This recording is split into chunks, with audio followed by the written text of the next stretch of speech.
Good morning. Welcome to this week's weekly reading from the table. I'm Charlie, and we are currently reading Career Self-Care by Minda Zetlin and The Mastery of Love by Don Miguel Ruiz.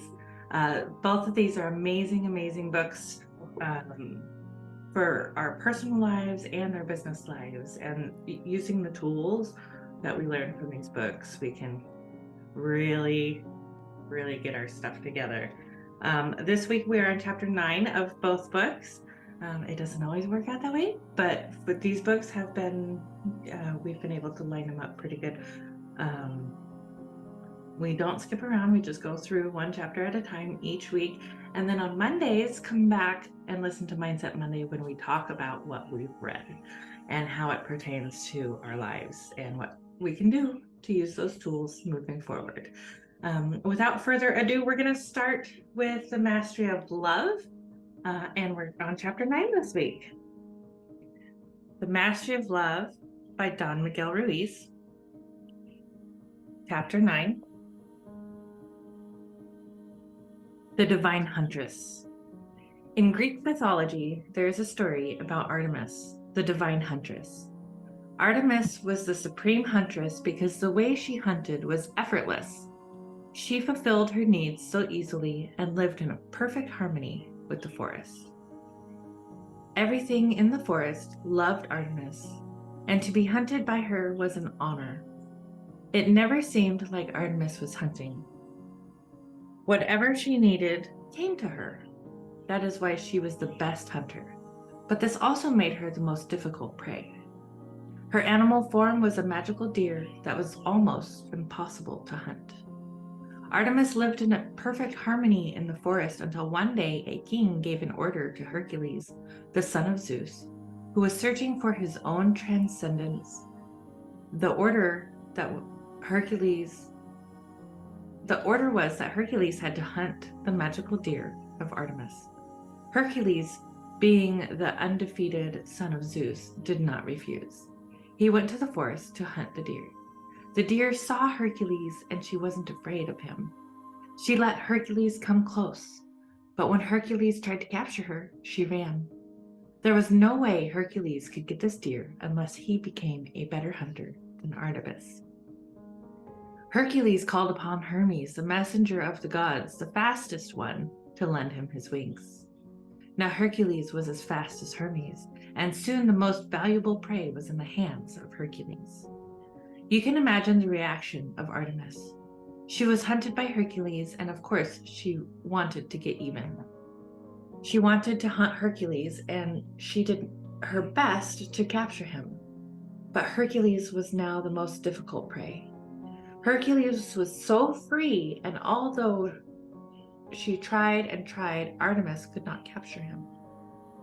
Artemis didn't need Hercules at all. She felt a strong need to have him, but of course it was only an illusion. She believed she was in love with Hercules, and she wanted him for herself. The one thing on her mind was to get Hercules, and it became an obsession until she no longer. The one thing on her mind was to get Hercules, and it became an obsession until she was no longer happy. Artemis started to change.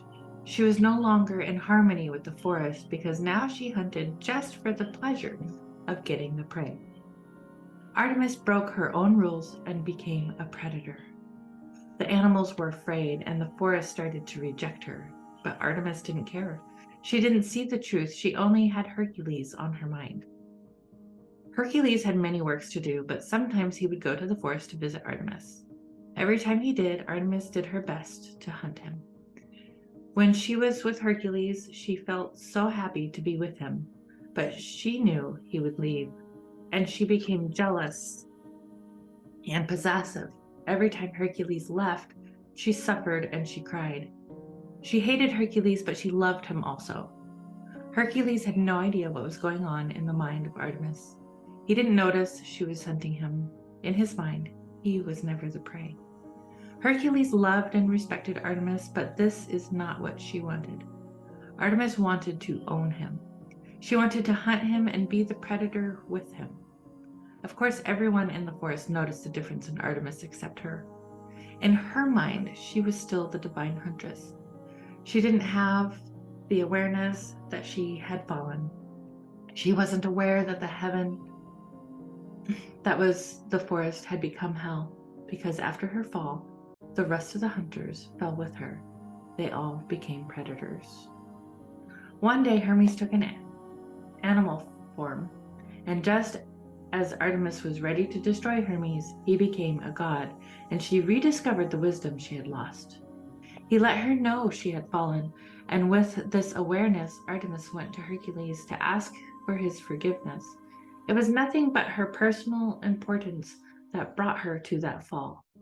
In talking to Hercules, she realized she had never offended him because he didn't know what was going on in her mind. Then she looked around the forest and she saw what she had done to the forest. She apologized to every flower and to every animal until she recovered love. Once again, Artemis became the Divine Huntress. I tell you this story to let you know that all of us are hunters and all of us are prey. Everything that exists is both hunter and prey. What is it that we hunt? We hunt to fulfill our needs. We have talked about the needs of the body versus the needs of the mind. When the mind believes it is the body, the needs are only illusions, and they cannot be fulfilled. When we hunt those needs that are unreal in the mind, we become the predators. We're hunting for what we don't need. Humans hunt for love. We feel that we need that love because we believe we don't have love, because we don't love ourselves. We hunt for love in other humans just like us, expecting to get love from them when these humans are in the same condition as we are. They don't love themselves either, so how much love can we get from them? We merely create a bigger need that isn't real. We keep hunting and hunting, but in the wrong place, because other humans don't have the love we need. When Artemis became aware of her fall, she went back to herself, because everything she needed was inside herself. It is the same for all of us, because all of us are like Artemis after she fell and before her redemption. We are hunting for love. We are hunting for justice and happiness. We are hunting for God, but God is inside us. The hunting of the magical deer teaches you that you have to hunt inside yourself. This is a great story to keep in mind. If you remember the story of Artemis, you will always find the love inside you. Humans who hunt each other for love will never be satisfied. They will never find the love they need in other humans. The mind feels the need and we cannot fulfill it because it isn't there. It's never there. The love we need to hunt is inside ourselves, but that love is difficult prey. It is so difficult to hunt inside yourself. To get that love from inside you, you have to be very fast as Hermes, because anything can distract you from your goal. Whatever traps your attention distracts you from reaching your goal, from getting the prey that is the love inside. If you can capture the prey, you will see that your love can grow strong inside you and it can fulfill all your needs. This is so important for your happiness. Usually humans go into relationships as the hunter. They look for what they feel they need, hoping to find what they need in the other person, only to find that it's not there. When you enter a relationship without this need, it's a different story. How do you hunt inside yourself? To capture the love inside yourself, you have to surrender to yourself as the hunter and the prey. Inside your own mind, there is the hunter and there is also the prey. Who is the hunter? Who is the prey? In ordinary people, the hunter is the parasite. The parasite knows everything about you, and what the parasite wants are the emotions that come from fear. The parasite is a garbage eater. It loves fear and drama. It loves anger, jealousy, and envy. It loves any emotion that makes you suffer. The parasite wants to get even, and it wants to be in control. Your self-abuse is the parasite is hunting you 24 hours a day. It's always after you. So we become the prey of the parasite, a very easy prey. The parasite is the one who abuses you. It is more than a hunter. It is a predator, and it is eating you alive. The prey, the emotional body, is that part of us that suffers and suffers. It's that part of us that wants to be redeemed. In Greek mythology, there is also the story of Prometheus, who is chained to a rock. During the day, an eagle comes and eats his innards. During the night, he recovers. Every day, the eagle comes and eats his insides again. What does this mean? When Prometheus is awake, he has a physical and emotional body. The eagle is the parasite that is eating his insides.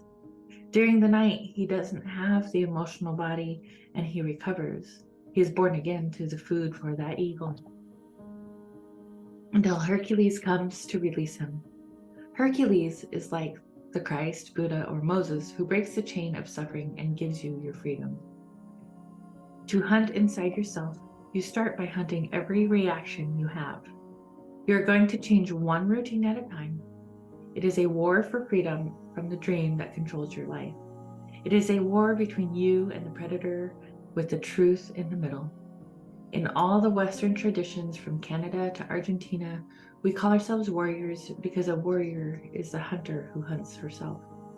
It is a big war because it's a war against the parasite. To be a warrior doesn't mean you will win the war, but at least you rebel and you no longer accept that the parasite is eating you alive. Becoming the hunter is the first step.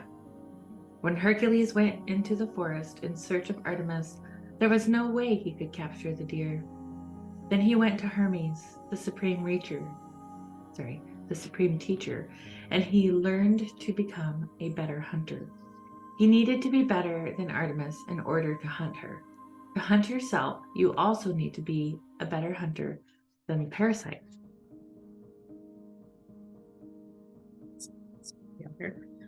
If the parasite is working 24 hours a day, you also have to work 24 hours a day.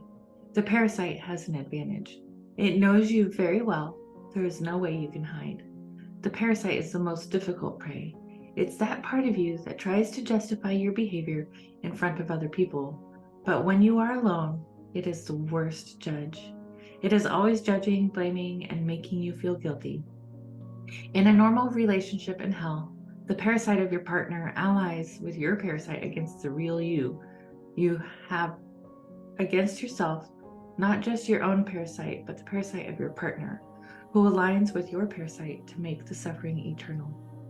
If you know that, you can make a difference. You can have more compassion for your partner and allow her to deal with her own parasite. You can be happy every time your partner takes another step forward to freedom. You can be aware that when your partner gets upset, gets sad, or jealous, it's not the one you love that you are dealing with at that moment. It's a parasite that is possessing your partner. Knowing the parasite is there and knowing what is going on in your partner, you can give your partner the space to deal with it. Since you are only responsible for your half of the relationship, you can allow her to deal with her own personal dream. In that way, it will be easy not to take it personally what your partner is doing. This will help your relationship a lot because nothing that your partner does is personal. Your partner is dealing with her own garbage. If you don't take it personally, it will be so easy for you to have a wonderful relationship with your partner. And in Career Self-Care by Minda Zetlin this week, also chapter 9, we are going to talk about how to get mentored and sponsored, which is just as important. What image comes to mind when you hear the word mentor?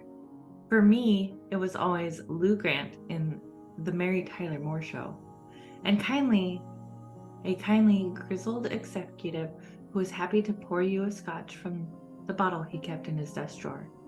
Whenever Mary faced a problem, from a difficult coworker to a challenge in her love life, she would walk into Lou's office, close the door, drop into a chair, and tell him about it. He dispensed some gruff bit of wisdom that would make everything much clearer. When she had a massive bout of insomnia, he went to her apartment and sang her lullabies until she fell asleep with her head on his shoulder. That it is what a mentor is supposed to be, I thought. Someone older and wiser who's there for you no matter what you need. Real life doesn't much resemble the Mary Tyler Moore Show. I've never had a mentor, at least not one who ever reminded me of kindly old Lou Grant. Maybe you haven't either, and yet you know you really need mentoring. Having someone who's seen it all to help you figure out your next career move can speed you along on whatever career path you've chosen. There's actual research that says so.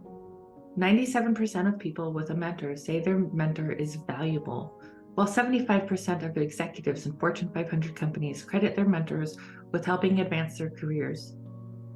Some years back, Sun Microsystems decided to measure the effects of mentoring on its employees. It followed 1,000 employees from different areas of the company over 5 years to see if participating in a mentoring program made a difference to their advancement. It found that those who took part in the mentoring program as mentees were 5 times more likely to get a promotion than those who didn't. The mentors benefited too. They were promoted 6 times more often, and mentoring may be even more useful if you're running your own company. Research by UPS found that 70% of new companies that had mentors survived for 5 years, which is twice the 5-year survival rate of new companies overall. You may be convinced that mentoring really is valuable, but how do you get mentored? Begin, if necessary, by letting go of Lou Grant or any other fantasy of what a mentor should be. Mentoring may not look at all the way you think it should, but you can still get the guidance you need to get where you want to go. More than one mentor.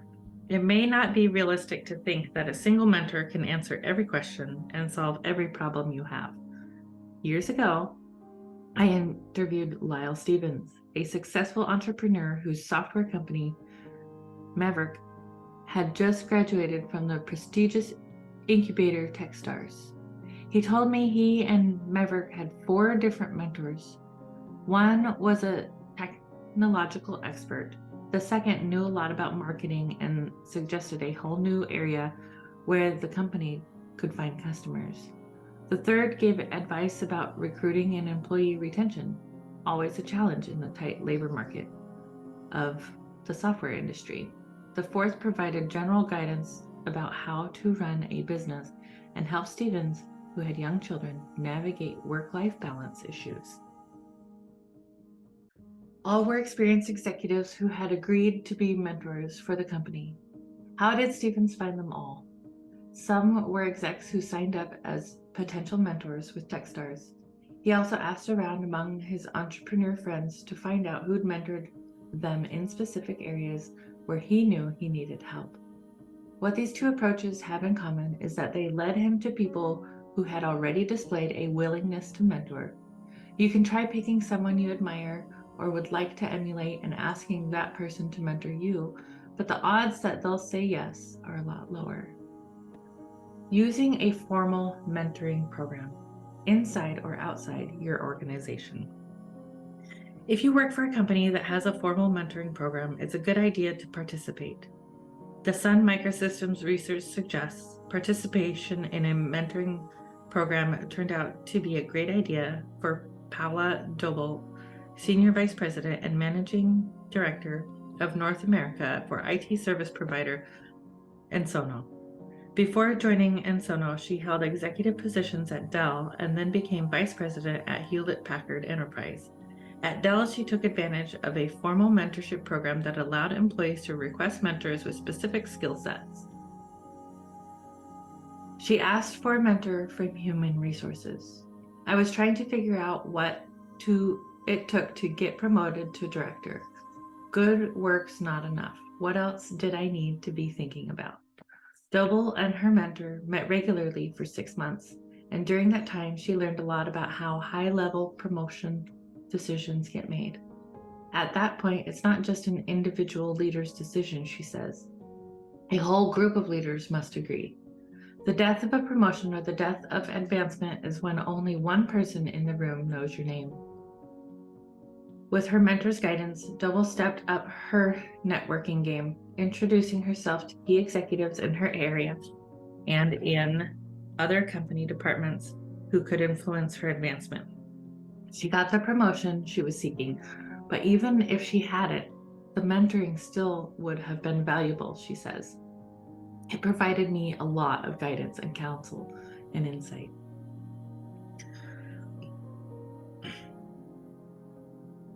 If your company doesn't have a formal mentoring program, consider looking for mentoring programs at the trade organizations in your industry. If that doesn't work, consider the different business groups you belong to or could belong to. Is there a chamber of commerce or a local business group in the town where you live or work? How about women's or identity-based organizations within your profession that you could join?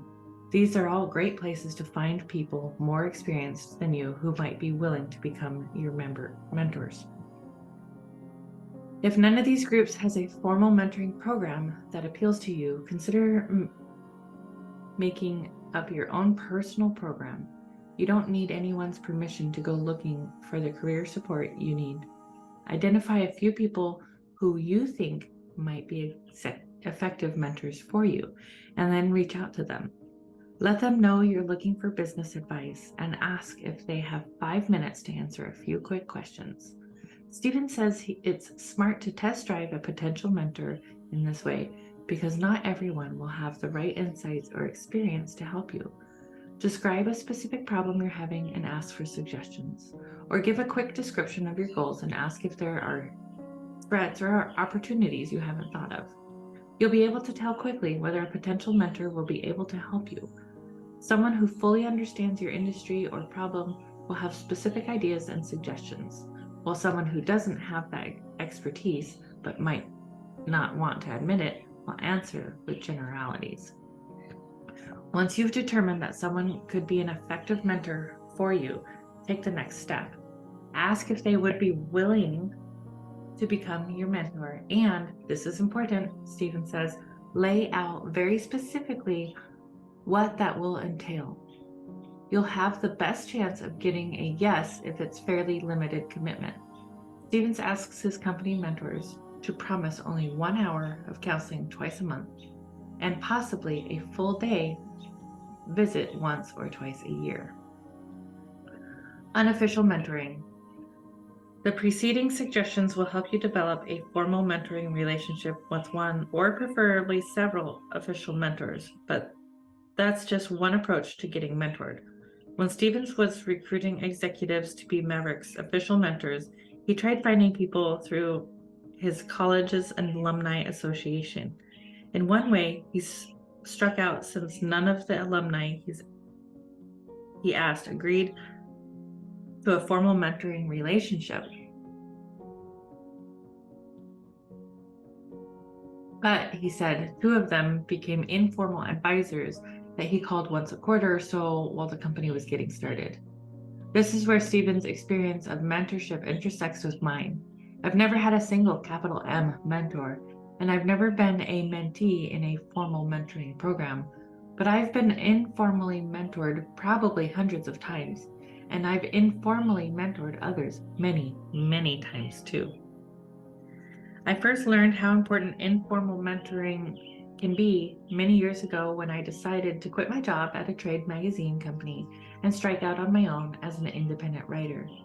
I'd known for a long time that's what I wanted to be. I was working at my more than full-time job and climbing the company's hierarchy pretty quickly, having gone from trainee to senior associate editor in 2.5 years. But I would see those freelance writers in the hallways or at borrowed desks looking happy and relaxed, masters of their own fate. I remember them as tanned, but that's probably my imagination. Their work was mostly writing, whereas in my job, I would write less and less. The more senior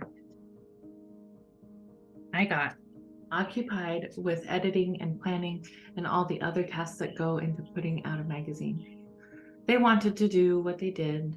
I wanted to do what they did, so I began asking nearly every freelance writer I knew if I could buy them lunch or an after-work drink in exchange for some advice about how to become a freelance writer for myself. Several of them agreed, and they became my teachers. They shared what they had and hadn't worked for them. One whom I'll never forget sat me down in the dark back booth of an almost empty Midtown bar and laid it out for me, step by step, how to write a pitch for an article. He remained a helpful advisor on any number of issues for decades after, both in my writing career and in my career at ASJA, where he served on the board for years before I did. I used this informal approach repeatedly over the years, and I've almost always gotten useful guidance. The fact that there's no commitment for either party makes it easy for you to ask and for the other person to say yes. It can also help avoid a potentially awkward problem if you start a long-term mentoring relationship and then discover that you and your mentor aren't a good fit after all. You're asking only for a one-off meeting, so if you see no need to meet again, you can just leave it at that. Although all the writers I met with provided useful advice, I didn't have any further lunches with any of them, and that was fine for everyone involved. What can a mentor do for you? On the most basic level, a good mentor can help you figure out how to do your job better and how to impress bosses and/or customers. They can help you set priorities and figure out which of your tasks will make the most impact, which can be a mystery in many work situations. To use a really silly hypothetical, let's say someone gives you a bucket of stones, tells you to polish them, and walks away.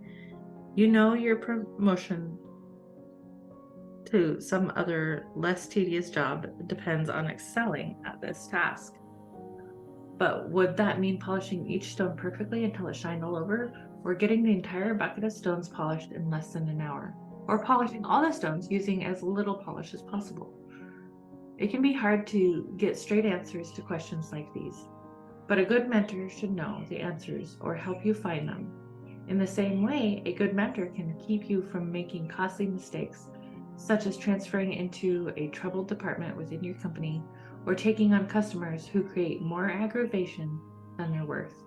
They can lift the veil on a complex company or industry, letting you know what's going on below the surface when you may not be able to find out any other way.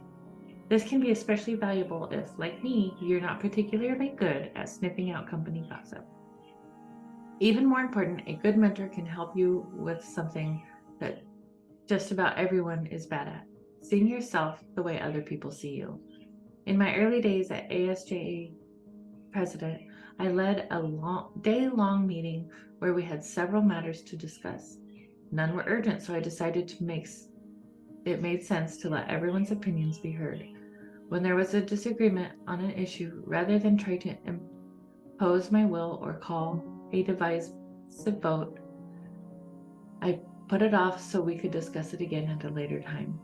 I thought I was being thoughtful and not rushing into decisions when it wasn't necessary. But some of the board members felt I'd wasted their time since so few decisions were made. In retrospect, this seems stupidly obvious, but at the time, I didn't get it. Luckily for me, another board member who'd been president before me and who'd been an informal mentor took it upon himself to let me know what some others were saying. It was an upsetting conversation. I remember feeling deeply embarrassed, but he did me a huge favor because it was exactly what I needed to hear.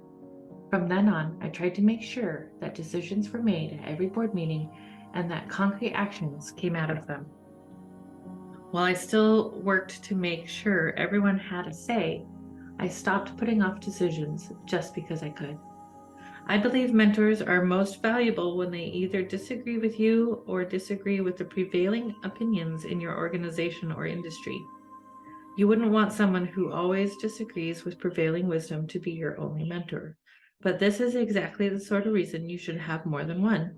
A mentor with a contrarian viewpoint will always stretch your thinking on a given question, even if you don't wind up taking their advice.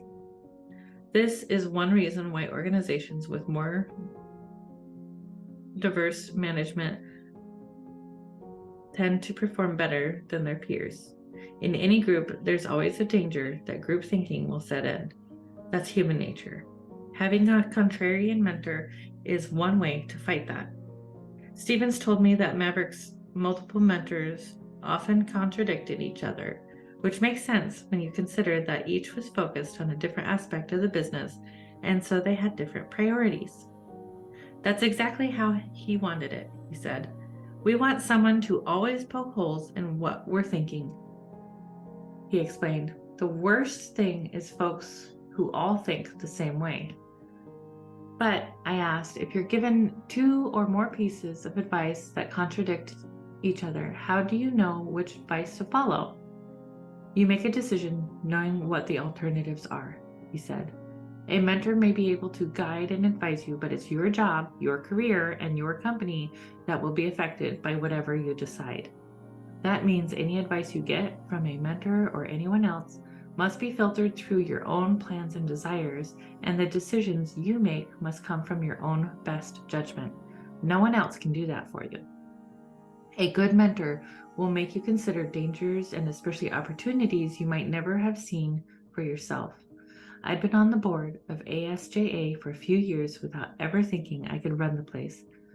But a former president who thought I had a lot of potential began telling me that she thought I could be and should be president, and that she'd be happy to support me if I went after the job.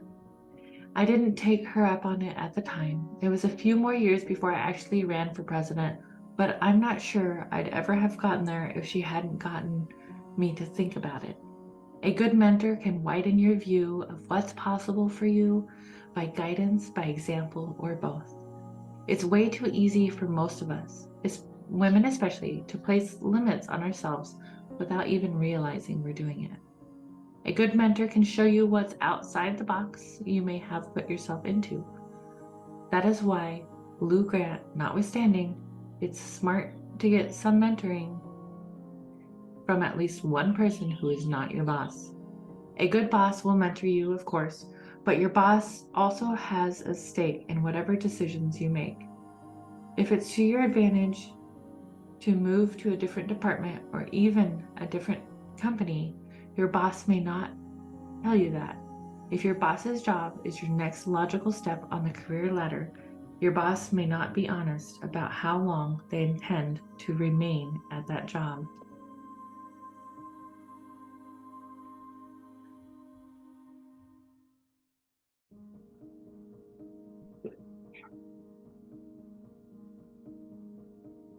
Mentors and sponsors. In addition to needing people to mentor you in your career, you'll also need sponsors. That term was first explained to me by leadership coach and author Diana Middleton. What's the difference between a sponsor and a mentor? A mentor is someone who provides useful career advice and guidance and may teach you new skills to help you improve existing ones. Your relationship with your mentor is just between the two of you. A sponsor, on the other hand, may or may not give you guidance, but will be your advocate within an organization or in the marketplace at large. A good sponsor will speak up for you when you're not around. They will put your name forward for attractive opportunities and support you if you're going after a particular project or position. As you get more senior, a sponsor is super critical. Noble says, this is somebody who's willing to go to bat for you. Ultimately, to get to that next level in your career, it's required. It's especially important, she said, if you're aiming to get to the VP level or above in a large organization. This requires the support of everyone you work with, not just straight up, but also diagonally, she says.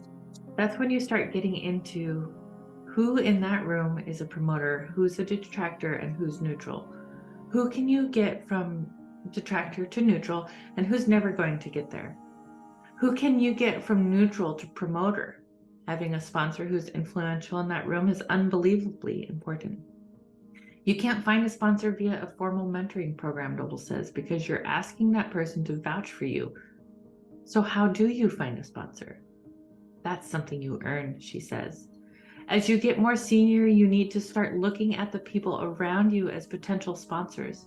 A great way to do that is to reach out and create a connection, but also just do great work and be transparent about what you want to become. No one's going to step up and vouch for you if they don't know what you're asking for. When it comes to both mentors and sponsors, remember that the relationship should be as even as you can make it. That doesn't mean there has to be a quid pro quo every time someone does you a kindness, but it does mean that you should have an idea of what the other person is getting out of it. There could be many different answers to that question. Mentors or sponsors could be hoping you'll support their initiatives in the future, especially as you advance within the organization or industry. They may be hoping you will work with them on their own pet projects, which you absolutely should do if you can. They may need to tap your expertise in an area they don't know well. A typical example of this might be an older mentor who helps out a young mentee with guidance or advice, but also needs the mentee to help them use social media more effectively. This is sometimes called reverse mentoring. In many organizations, managers are partly judged on how often and how effectively they've mentored less senior employees. In that case, mentors may be advancing their own careers by helping you, or they may be simply getting what one expert I interviewed called mentoring warm fuzzies. Helping others along on their career paths makes them happy in itself. If you know exactly what your mentors and sponsors want to get out of helping you, you can make sure they get it, whatever it is. This simple principle is why I so often ask people to give me advice over meals or drinks that are my treat. It's not that I think a steak or a couple of cocktails is adequate payment for advice that can help my career, but this small way of showing my gratitude acknowledges that they are doing me a favor.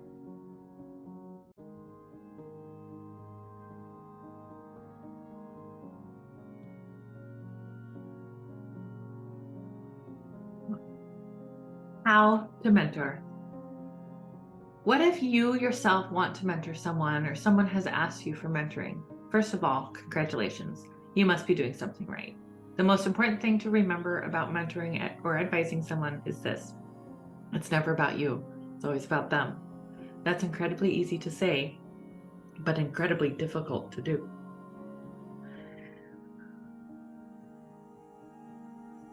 If someone asks you how to get ahead in their job as, say, a circus clown, and you've seen them perform and they're just about the worst clown you've ever had the displeasure of watching, you can't just tell them they're bad at the job. You also can't tell them that they'd be happier and more successful if they took up computer programming instead. No, not. Your job is to make this person into the very best clown it's possible for them to be. And the way to do that is not to overwhelm them by listing the 10 different areas of their clown performance that need improvement. Instead, focus on 1 or 2 areas and give them some helpful advice that will make their performance incrementally better. For example, how to paint on a more appealing clown smile and properly place their red nose. Whatever you do, stay positive and encouraging. No matter how bad things are, do not make them want to give up. What if you're absolutely sure they're terrible at the job and there's no future for them in it?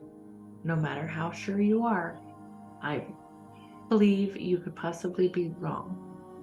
I base this on the many, many times I've watched someone go from being hopelessly bad at something to really good at it after many hours of hard work.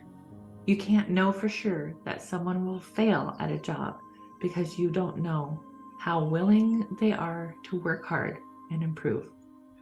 Your role is just to point them in the right direction so that the work they do is as effective as possible, and to be energetically encouraging so that they don't give up in despair. That may not sound like fun, but once again, it's about them, not you. There's one other thing to remember, something that goes way beyond individual mentoring and mentees. No matter who you are, nearly everyone you meet will have something that they can teach you, and you will have something that you can teach them.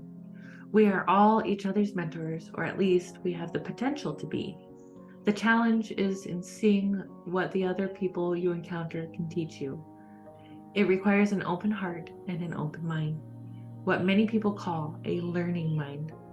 It means understanding that lessons can come from unexpected places and in unexpected forms. If you can do that, chances are you will get all the mentoring you need. Exercises to try. Number 1, make 2 lists. First list, your wish list, should include things like the next job or promotion you'd like to have, projects you want to propose or join, and new responsibilities you'd like to take on.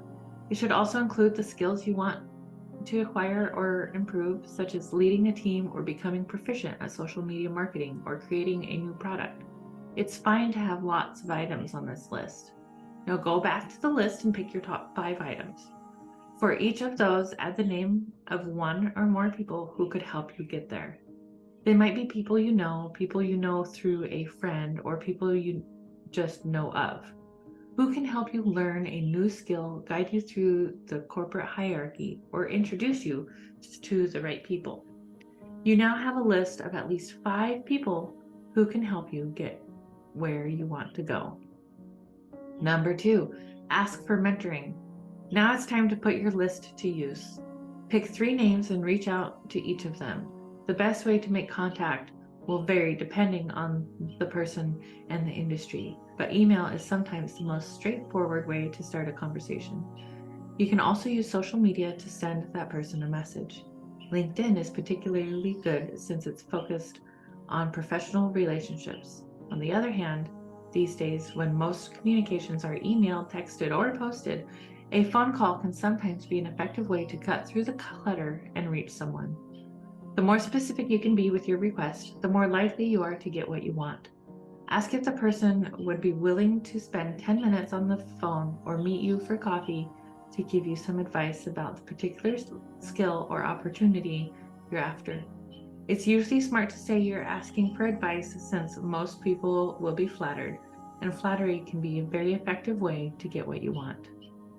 Once you're satisfied with the wording of your request, treat it as a template and use it to reach out to each of the potential mentors on your list until you have as many as you need. Most likely, some will say yes, others won't respond, in which case you should follow up at least twice. You may occasionally encounter someone who says no and is nasty about it, either because that person is having a bad day or is just unfriendly in general. Try not to take it personally. Whatever response you get, the fact that you made the request means you have completed the exercise. Give yourself a pat on the back, because reaching out and asking for favors is never easy. Number 3, make yourself a mentor. As the Sun Microsystem research showed, mentoring usually benefits the mentor as much as the mentee. And though I don't know any specific research about this, I believe it's as true if you're self-employed as it is if you work in a big corporation. If you're not already a mentor, find or create mentoring opportunities for yourself. If your company has a mentoring program, see if you can join as a mentor. Put it out there in your company and or LinkedIn profile that you enjoy advising young people in your profession or industry. If you feel like you're not ready to do this, try contacting local colleges or high schools. They're often seeking people to help students figure out their opportunities after graduation. Mentoring and advising others is an important skill to master in almost any profession. The sooner you start doing it, the better you'll get. Thank you for joining us for this week's weekly reading. Again, I'm Charlie. Welcome to the table. Pull up a seat and let's talk about this and this on Mindset Monday. We'll see you then. Namaste. The Marysville Police Foundation is a 501c3 organization to support these areas of the Marysville Police Department: law enforcement, officer wellness, and the community outreach programs and activities. We look forward to serving. We take the mystery and pain out of social media consistency for your business, giving you back time to shine in your zone of genius. Social media is the new branding. It deserves its own attention, thought, and effort. Yet so few businesses actually take this seriously and invest enough time on their strategy. We can do it for you at an affordable rate that will fit into your budget and allow you to pursue other revenue channels as well. The hardest part of social media management is keeping up the consistency to be seen and know what to post, when to post. Are you ready to have everything ready to go for you, saving you time and energy by not having to do it all yourself? Still getting your message out so that people get to know you, like you, and develop trust while opening yourself up to more time for the business of your business where you shine. Working with Women in Leadership, BSMB LLP, is a unique experience that bridges the gap from face-to-face to virtual relationship marketing. Not only do we love to help you shine on social media, we love to share tools to help you grow with us, body, soul, mind, and business. Check out our podcast and YouTube channel for Mindset Mondays, Social Media Training Wednesdays, business interviews and special topics on Fridays, and weekly readings on Sundays. To schedule your consultation or podcast interview, head to our website, www.womeninleadershipbsmb.com. Our weekly readings on Sunday, our podcast, Mindset Monday, social media training with Heather on Wednesdays with a live Q&A, guest interviews, and special topics on Fridays. Thank you for joining us. Find out more and schedule with us online at www.womeninleadershipbsmb.com, where you have a spot at the table.